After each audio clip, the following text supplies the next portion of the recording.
Okay, we are live, sort of. Now, by the time you're watching this, it is going to be Sunday night. I'm actually pre-recording this episode. Here's why. It is summertime here in Michigan, and Sunday is going to be about 95 degrees, beautiful and sunny. So while you're watching this, I'm probably going to be near water. So pool, lake, something, taking the dog swimming. And oh my goodness, I just couldn't bring myself to be inside. But I didn't want to leave you guys hanging. So I thought I would bring you a pre-recorded episode of Sunday Night Live. And you are free to leave comments in the chat just like you would on any normal day. And I promise I will be back in the chat and I will make sure that I answer all of your questions. So for today, I hope you forgive me that I'm coming pre-recorded, but know that I am squeezing out every last bit of summertime here in Michigan. So one of my favorite topics, which I thought this would be really timely as well, is called the Perfect Pantry. It's one of my absolute favorite presentations I've ever given because people really resonate with it. It's the simplest of things in what you should have in your pantry and what you shouldn't have in your pantry. And I think as we come into the summer months, it's going to be really critical that you pay attention to some of the things I'm going to talk about, because this will then allow you to build out healthy meals for the summer, healthy meals to take to parties, healthy meals to have parties. What kinds of things can you have on hand that if somebody pops over, you can just pull something out of your pantry and you've got something healthy that you can either cook or even just, put out on a charcuterie tray or something like that. So sometimes what I do on this particular presentation is I'll get into label reading, but I'm going to save that. I think that's a whole nother ball of wax because we're getting into changing on the food labels. I will touch a little bit on label reading, but I'm not going to go completely into detail on that. But for today, if you are really curious, this is a lot of what is in my pantry, which is what the inspiration was. I had somebody ask me at a presentation I was doing about 20 years ago. They said, do you have anything available like that where you talk about how we should stock our kitchens? And I was like, I don't, but I could easily write that. And of course, I just wrote it on how I live and how I stock my pantry. So I think you'll be pleasantly surprised as to some of the things that I have in my pantry. So let's go ahead and get this started. So this is really about stocking your kitchen for better health.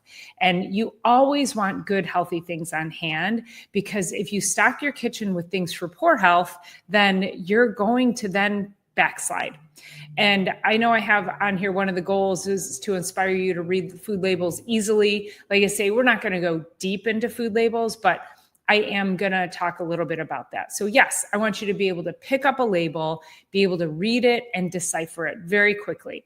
You're going to also understand what foods you should have on hand always, and what foods you should never have on hand. And again, that's going to be part of the labels, the label reading. So oftentimes, I want to ask, if you know what you should and shouldn't be eating, then why don't you? What's the problem?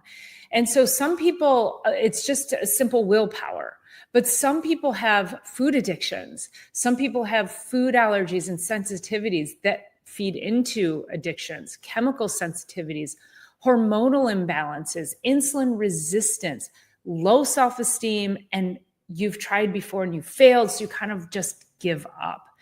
And what's important to understand about this is oftentimes when we're talking about things like food addiction and food allergy and sensitivities, those things can then keep us in a mindset that will actually lower our willpower, lower our confidence. And so these things can be very important when we're talking about why don't we move into better health? Why don't we want to do something better for ourselves than we're doing each and every day? But the overarching goal is to have you thinking about what you're putting in your body, what you're feeding your family. Is it causing good health, or is it causing harm and chronic health? And we have a chronic health epidemic in our world today. We have 50% of all kids, 1 in 2 kids, have some kind of a chronic illness. Our obesity rates are over 70%. I think they're up to 80% now in the United States, with over 40% of that being clinically obese. We didn't have this stuff even 20, 30 years ago. We didn't have these diseases. We didn't have these chronic obesity epidemics and these chronic health epidemics that we had. Now, I was a child that lived through the 80s, so I went through the whole no fat phase. And that's when Snackwell's cookies came out. And just because they didn't have fat in them, you thought they were healthy, but they were loaded with sugar. And the low fat craze of the 80s made people fat. They really started the launch of metabolic dysfunction. So I'm going to take us back to just some simple habits that we can use that are going to benefit you, benefit your family, and of course, making sure that we are fueling you for better health and we're not emptying your tank. We're going to start with the never, not, no way. And these are foods that are never acceptable for human consumption. Now, before I even go into this list, I just want to give you the overarching is no artificial sweeteners, flavors, and colors. And you're going to see that right on this page as artificial sweeteners. But if you start with no artificial sweeteners, flavors, or colors, that is enough to get you through most every food label. If it has any of those 3 things in it, you're going to put it down. No artificial sweeteners, flavors, colors. We're going to talk about sugar here in a minute. So processed foods, we think of processed foods. I go into the helper foods, right? So we always think about like Hamburger Helper. And I don't know if anybody buys that anymore, but we have all these new fancy helper foods now, and it looks really cool. And, you know, they're pre-seasoned most of the time, probably 95, 98% of the time, unless you are really reading that label carefully. Most of the time, I'll go 99% of the time. If you're buying something pre-seasoned that is in a bag or a box, it probably has some kind of monosodium glutamate, some kind of chemical in it, which of course MSG is the third one. So in most packaged foods, most seasonings, jarred, bottled salad dressings, any kind of like barbecue sauces, like pretty much most everything that is pre-done for you, unless you make it yourself. So a bottle of any kind of seasoning, a packet of any kind of seasoning, salad dressings, anything like that, almost guaranteed it's going to have some kind of chemical, some kind of processed food, processed chemical, some kind of preservative. And so you have to be really mindful of that you want to make sure that you are making things from scratch as best as you possibly can. And I got to tell you, with YouTube out there and with the internet, it's pretty easy to find a recipe to make just about anything, even if you don't know how to cook. Things are pretty easy. So in the processed food world, anything in a box with a long ingredients list that's difficult to pronounce, you have got to avoid it. And of course, bleached or enriched. And this is going to be a lot of your flours, a lot of your pastas. So being super mindful of that. I know we all love our pastas and our breads. I started making sourdough like a year ago, and oh my gosh, it is a game changer. I don't have to buy bread anymore, and I'm making pure bread with really good high quality bacteria in it that's good for my gut. So artificial sweeteners is anything, if you see low calorie, low carb diet, any of that is typically a red flag that there's some kind of artificial sweetener in it. And if you look at foods that contain Splenda isn't a food won't say contains artificial sweeteners. It will just use the other words, low carb, low cal, or it'll say no. They use some other sort of like no sugar added. That's it. No sugar added. And they'll put in some kind of artificial sweetener. So they don't have to label it as an artificial sweetener. You have to be savvy enough to know. Now, oftentimes people will think they're doing them. They're like, oh, I don't drink pop. But yet then as I start to dig a little bit, they're drinking things like Propel water and Gatorade and things like that that have artificial sweeteners, flavors, colors, fire retardants. I mean, the chemicals in those drinks are horrible. So even if it's Propel water, and then I'll ask people, I'll say, does it have sugar in it? Does it have artificial sweetener? And they'll go, well, I don't think so. And I'll ask, does it taste sweet? Well, yeah.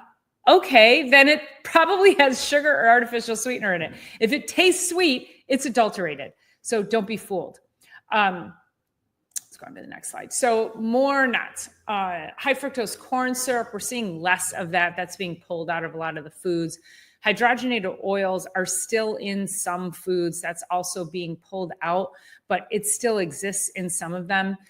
So if we go into nitrates, nitrites, and sulfites, or nitrites and nitrates, sulfites and sulfates, those are preservatives. They are actually known carcinogens, so they cause cancer. So nitrates and nitrites is what you're going to find in cured meats. So your lunch meats, your any bacon, I know, sausages, you've got to make sure you're buying nitrate-free types of these foods. Non-fat and occasionally low fat. Like if you buy non-fat sour cream, sour cream, it's supposed to be cream. So if you have the fat pulled out, they have to put stabilizers and gums and gels and these preservatives in them to give it that nice thick creaminess that is only there when the fat is there. So if you're going to get something like that, just buy the full fat and just use less of it. Because also what happens is when you don't have the right mouthfeel, when you don't have the right flavor, and your brain knows, it's very, it's very smart in knowing when something is there that should be. And so you will actually eat more of it. Instead of a tablespoon of pure sour cream, you might eat 3 tablespoons of some kind of a non-fat sour cream. I remember one time my cousin said to me, oh, well, I use non-fat half and half. And I was like, that makes no sense. Half and half is half cream, half whole milk. How does that, that doesn't even, so you take the fat out, it's supposed to be half cream, half milk. So non-fat, half and half, makes no sense. Drink the full fat, you'll have less of it. Anything minute, oatmeal, rice. These oatmeal and rice it's so easy to make when if you just buy the regular types, and try to, get the pure sources. I always buy like the organic grains, organic oats, gluten-free. Those are going to be, and they're going to be simple, fine. You can make oatmeal in 5 to 7 minutes. If it's steel cut oats, a really great way to do steel cut oats would be put them in your crock pot, and then you can make that, and then you put it in your fridge, and you just take a couple of scoops out every day. So that's a really great way to do steel cut oats, because steel cut oats can take a long time, but they're super high in fiber, and really tasty. Any cans, BPA lining, the can should say BPA free on them. If you're not sure, what happens is when you open up the can, you'll see like a white, it'll almost look like a Teflon liner on the inside of the can. So you want to watch for that. Any sodas of any kind. And then I mentioned just prior, fashion waters and juices. Be really careful about this. They are sneaky. They have really great marketing campaigns and will dupe you every time. I've gotten duped before on water that I thought was water that was just supposed to be water. I thought maybe it had like some essential flavorings in them, but it had artificial sweeteners in them. So I still get duped. And then of course there's our artificial colors and artificial flavors. So let's move on now. So our yes, always, sea salt, pure, unrefined sea salt. I'm looking because usually I have like a little thing of sea salt everywhere I go. If you've ever eaten with me, lunch, dinner, or otherwise, you know that I will always pull a little thing of salt out of my purse. And if I have an extra one, it is my gift to you if we have a meal together. So there's a lot of really great sea salts, but you do have to look at the source of them and make sure that they're coming from places like I've gotten sea salt from a place in West Virginia, and the well is like 300 feet below the surface. It's an old ancient ocean, and so they pull the water up and then they dry it. The problem with a lot of our sea salts is they contain microplastics, because if they've been harvested from like our waterways of any kind, they can have, our waterways are full of microplastics as well. So you do want to watch for your source. Sea salt is our second major constituent in the body besides water. And what's important to note about that is that a lot of people will say, oh, I have high blood pressure, so I have to avoid salt. But yet, then they're over here having nitrates and nitrites, which are sodium derivatives, which I'll show you in a minute. And so, and I don't know anybody that has high blood pressure that is medicated, that avoids salt, that ever gets off of their blood pressure medication. It's not the salt, it's not the sea salt. It's the sodium and the sodium derivatives in all of the other processed foods that you're eating that you don't even think about. Salt on a cracker, salt on a Dorito, salt in other foods, soups and things like that. So sea salt should have 80 minerals and no toxic additives. And with sea salt, if you just buy regular table salt, that has been stripped. It is straight sodium chloride. So it is just sodium and just chloride. So it doesn't have the full mineral profile, which is really important. And it can really help you actually with your blood pressure, fatigue, adrenal disorders, thyroid issues, cholesterol, headaches, immune function, and etc. So don't be afraid of sea salt, pure unrefined sea salt, but do be very mindful. You want to get rid of any of the table salt. And you do want to watch your other sodium sources. I always say organic chicken or vegetable stock. I try to make my own, but I do get from Costco, they have a organic bone broth, and it's one of the only ones I've been able to find. It's in a carton and it doesn't have added sugar. A lot of the packaged stocks add sugar to their products. And I'm like, why do you need sugar in there? Now, what I will do, because I get it, like a little bit of sweetness in that chicken stock can be tasty. I just use sweet onion. I load it with a ton of sweet onion, and I'll throw like an acorn squash in there. I'll get the sugars off of natural things, but to just straight up add sugar, or they'll add cane syrup, and you just want to avoid that kind of thing. So this is where reading the label comes in. Don't buy it if it has added sugars in it. Organic, fresh, or canned tomatoes. If I'm going to buy a canned tomato, which I don't usually because I can my own, I left this in here because, 20 years ago when I wrote this, I wasn't doing any canning. But I leave it in here because not a lot of people do canning. So my favorites would be organic, fresh tomatoes. Or if I can't, I buy the canned tomato, but I like the diced fire roasted. It does give you the best flavor. And you just want to make sure it's in a BPA-free can. And of course, preferably organic. So nut milks. Now we're spending a lot of money on nut milks, a lot of money. Nut milks are really expensive. They add gums, they add stabilizers in them, and they add preservatives. And it's so easy and cheap to make for yourself. So I just put the recipe here. Half a cup of nuts, 2 cups of water, blend the heck out of it, and it'll store in a mason jar for about 5 days. My favorite nut is cashews, because cashews have the closest flavor, I think, to actually regular milk, and they're neutral in flavor. Where like almond milk, I love an almond, but I do not like almond milk. It's very off-putting to me. But if you like almond milk, you could do the same thing And then just know that you can either put it through a nut bag or you leave the nut meat in there. Like if you have a Vitamix, it's going to blend it up really nicely. But once you put it in the jar, just before you use it, you just give it a little shake. So you still are getting the fiber from the nut meats in there instead of straining that out. But this recipe works great. If you want it more creamy, you could do a half a cup of nuts to 1 cup of water. You could do a half cup of nuts, 1 cup of water. And then if it's not thick enough, you just add a little more water and shake it.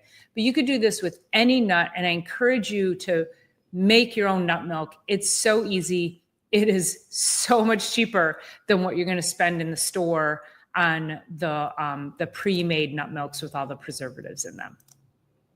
Why am I not going to? There we go. Okay. So more good stuff, things I like to have on hand. I love different kinds of vinegars, but also making sure that your vinegars are from a pure source.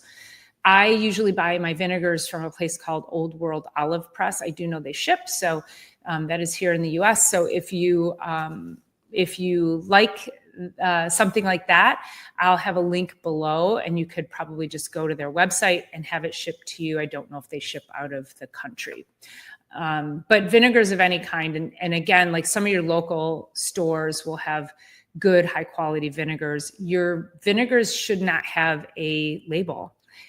Vinegars are basically just overly fermented fruit. So grapes or, apple cider, but that's it. So if it has a label on it, then they've added stuff to it. So you want to avoid that. Of course, we want our oils in our most purest forms, extra virgin, cold pressed. We use avocado oil and olive oil are our biggest ones that we use. I'm going to talk about oils here a little more in a second. Organic brown or jasmine rice, you can make this ahead and freeze it. Again, personally, I find it so simple to make because people are like, oh, it takes so long. If you start the rice takes 20 minutes. You start the rice and then you still have to, maybe if you're making a salad or cook your meat or whatever it is you're doing, that's going to be done before you're done prepping. So you just have to rethink how you do your meals.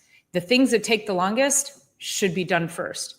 I also get this kickback. I'll just say it's not on this list, but I love to grill and I'm a charcoal girl. And people are like, oh, I love my gas grill because I just go and I turn it on. And I go, yeah. And then it takes you 20 minutes to go prep your food. So I start my fire and then I come inside and I prep my meat and I do all my sides, my vegetables. And by the time I'm, ready with everything else, the fire's ready. So that's just you just have to start rethinking how you're planning your meals. Fresh whole ground herbs and spices, try to blend them yourselves. There's a lot of, again, microplastics, different chemicals that have been found in even the organic spices. So if you could grow them, great. If not, just make sure that they are as pure as you possibly can get them. I like to mix them, blend them myself because, if I'm going to do a blend, I find I can adjust the flavors a little bit better to my taste. My favorite spice blend for anything and everything is salt, pepper, and garlic. That's sea salt. So that is amazing for anything. You could throw an herb. I do that with chicken, and I might throw a little dash of cinnamon in there. It gives you that nice Mediterranean taste. It's sort of the secret ingredient. If you start adding cinnamon to your meat, people will be like, what is that? What am I tasting? It's amazing. Fresh garlic, always fresh garlic. Do not buy garlic in a jar. That is not fresh garlic, even though it says fresh garlic. It is preserved. It has sodium benzoate in it. It does not, it's not as good. So a fresh bulb of garlic beats anything in a jar all day long. And then, of course, fresh fruits and vegetables, always fresh, organic, locally grown. We're coming into summer, so now's the time to embrace this. And then my second choice would be fresh conventional from the Clean 15, which is the Environmental Working Group's list. They also have the Dirty Dozen, which would be on the don't ever eat this stuff conventionally. So you can look that up from Environmental Working Group. And then my third choice would be frozen organic or canned BPA-free lining. But really my third choice, since I started canning, would be my what I've canned. And I also take a lot of what I grow and I freeze it. So again, it depends on what you're doing, but this would be the way I would do that if you don't do any food preservation. Other things, I love sesame seeds, sesame tahini, which is ground sesame seeds. As a Lebanese girl, we're always using tahini and sesame seeds and things. So it provides so much. It's a lot of fiber. It's brain food. It helps with liver detoxification and just super yummy. And tahini is really versatile. You can make sauces to go on fish, chicken, salads. You could make a dip with it. It's really amazing. Pine nuts are also amazing. Pine nuts are really expensive. So I don't always buy them, but I do find that cashews have a really great, they're a really great second to a pine nut. In fact, I've used raw cashews to make pesto with the basil that I grow, and it makes a really, really wonderful pesto. And I've even used raw walnuts to make pesto. So you can make pesto out of anything, and it's pretty yummy. Again, but make sure, raw, you want your nuts to be raw, and not overly seasoned. A lot of times if you get like a roasted nut, it's been roasted in like sunflower oil, which is rancid, or some kind of like a cottonseed oil. Cottonseed's really popular with that. Gluten-free crackers. Again, I'm making not gluten-free, but I'm making sourdough crackers, which are just to die for, yummy. I say gluten-free because so many people have a sensitivity to gluten. So if you are not eating bread, if you're not eating gluten, you just need something crunchy. I know you all know what I mean. And like a carrot or a piece of celery is not going to cut it. So a good high quality gluten-free cracker is yummy. And then good dark chocolate, because then if you're having a sugar craving and you have good and Dove chocolate does not count. Sometimes you just want a nice hit of chocolate. So our oils, olive oil, hazel, almond, Brazil, these are all different kinds of oils. Again, play with them. Avocado oil is great to have on hand because it's high heat. You don't really want to be cooking with your olive oil. Your olive oil is really just for finishing, because it can go rancid at low heat, but avocado can take a higher heat. Coconut oil, also much higher heat. Butter, higher heat. Lard, higher heat. Don't be afraid to use those things, you guys. That's what our grandparents and our parents used, or I should say my parents. Like I grew up in the age when, that's when margarine made an appearance in the 80s, right? We're all lucky to be alive. So we're just sort of going back to old school. And avoiding corn, soy, vegetable oils, and any other seed oils. Again, they are rancid. They're not good for your health. They're very inflammatory, and those should be taken off of the market. Learning your store layout. So make sure you're just shopping from the outer edges of the grocery store, because we know what's in those aisles. That's all the sugar and the garbage and the packaged foods, and that's everything that does not serve your health. So make sure you're just staying on the edges. And I like to go to the same stores all the time. Now it's summertime and it's farmers market season. So I will rarely set foot in a store unless I have something very specific that I need. So I know exactly, if I go into the store, I'm not wandering around. I know exactly what I need. I know exactly where it's at in the store. And I know that I'm going to go in, get it, and come on out. So I just wanted to, tacos are very popular. And so I wanted to just show this label. So maltodextrin is number 2 on that label. That is monosodium glutamate. Onion powder, spice. Spice is a hidden, they don't have to tell you what it is. That's one of those, FDA says you can put anything you want under spice. Also more monosodium glutamate. And you see here partially hydrogenated soybean oil. So not only is it a seed oil, soybean oil, probably rancid, but it's partially hydrogenated, which makes it very inflammatory and 1 molecule away from plastic. Silicon dioxide, it's an anti-caking agent. So again, it's a preservative. Citric acid, usually made from corn, which is genetically modified. And then there's more sunflower and or cottonseed oil. There's our sugar. This ethoxyquin, can't even pronounce it, is a preservative. And they'll just go to natural flavor. Natural flavors, again, another thing the FDA says, you don't really have to define it. You can put whatever you want under natural flavors. So, and then this was a fun little thing I found in the grocery store years ago, is this, they took an apple, this company took an apple and they injected it with grape flavor so that kids would be more likely to eat it. Now, kids already eat apples. Do we really need to make a grape flavored apple? And you can see they took this, if you look at the ingredients, they took a perfectly good apple, just the way nature had intended, and they added natural and artificial flavors. And again, natural flavors don't have to be defined, but artificial flavor, do you want artificial flavors in your naturally God-created apple? I don't think so. So let's look at all the different forms of sugars. So we have fructose, corn syrup, and if you guys want the download to this, so I will have a link in the comments to email me, and I can send you the download for the Never Not No Way list and the Always, and all this stuff will be on there for you. So this is how sugars can appear. So fructose, high fructose corn syrup, glucose, invert sugar. You can see there's a load of ways. Now, anything with with OSE, lactose, maltose, dextrose, those are all sugars. Sucrose, anything with an OSE is all sugars. So they can see, like you might go, what's invert sugar? Oh, it's inverted. It's an anti-sugar. No, it's not. It's just whatever other way they want to come up with some cheap way to sweeten your stuff. And then sugar substitutes, hot topic. So aspartame, which is NutraSweet and equal, saccharin, acyl K, sucralose. So you can see there's these brand names, Sunnit, Splenda. Truvia is actually stevia that has been overly adulterated, and it has erythritol added to it to give you the brand name Truvia.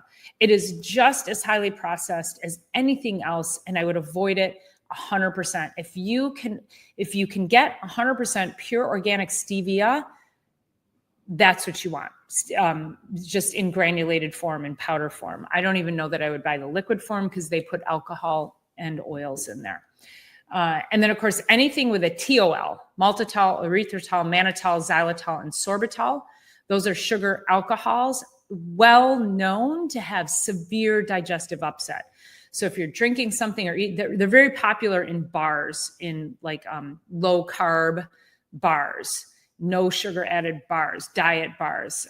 The Atkins all has maltitol and erythritol in it. So you want to avoid those, because about 3-4 hours later, you will feel like somebody put a air pump into your abdomen, and you'll be doubled over in pain.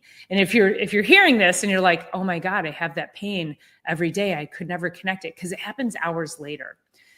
Salt, sodium in many forms also. These are the things that people who say I have to avoid salt because I have high blood pressure, these are the things that they're eating that they don't even know. So baking soda, sodium bicarbonate.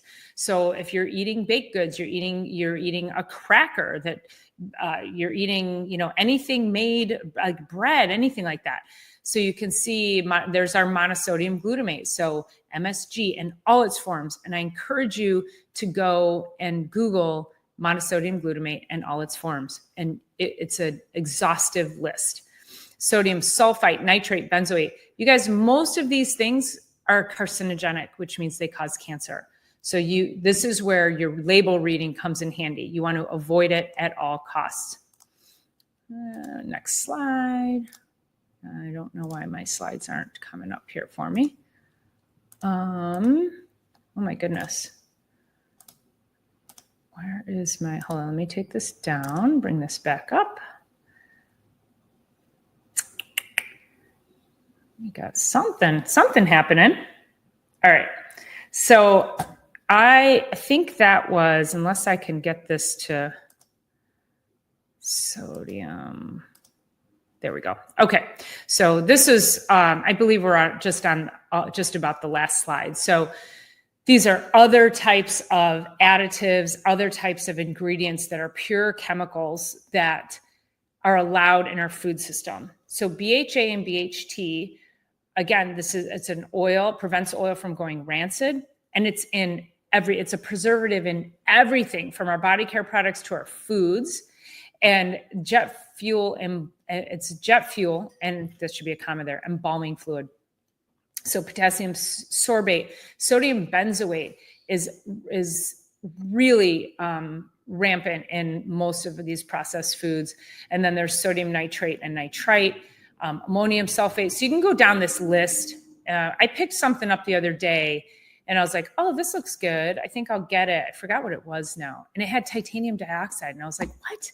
You should not be eating that. That should, that's what they use in body care products. They'll use it like titanium dioxide will be used for sunscreens, but yet they're putting it in your food. You don't want to be eating that at all. So our food dyes, of course, are, there's a big push to get food dyes out of the food system as well. So hopefully that will happen. But, we can say, I keep saying, I'm against the whole food dye thing. Not that I'm against it, but the problem is my mom back in the 70s, she learned without Google, without any of this information, that her family should not be having artificial sweeteners, flavors, and colors. It was causing hyperactivity in her son, my older brother. And so she changed our diets and we never bought that stuff again. We rarely bought processed food. Like she rarely bought processed food. We always had whole grain, pure whole foods. She cooked from scratch. She baked bread. It was rare that we had processed foods in the house. I don't even remember like Doritos or anything like that. We didn't have Pop-Tarts. Like we didn't have any of that. So if my mom could figure out in the 70s, just vote with your wallet, vote with your dollar. And don't buy stuff that has a label on it that you can't read. You know what food should sound like. So if you pick something up and you're like, oh, and you read the first 4 things, and then you see a couple other things that don't make sense to you, and you're like, that doesn't sound like food. It probably isn't. So put it back and don't allow yourself to be pulled into a world of processed foods and chemicals that are causing more damage to your health and your gut and your brain. They're creating damage to your hormones. They're causing your family to not be as healthy. This is all about how you teach your children.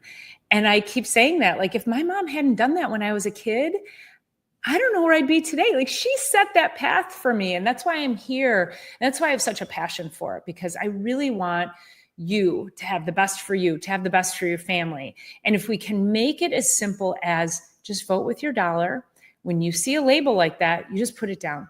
Just put it down. And you don't have to spend money on things that make companies rich off of knowing they're getting and keeping you sick.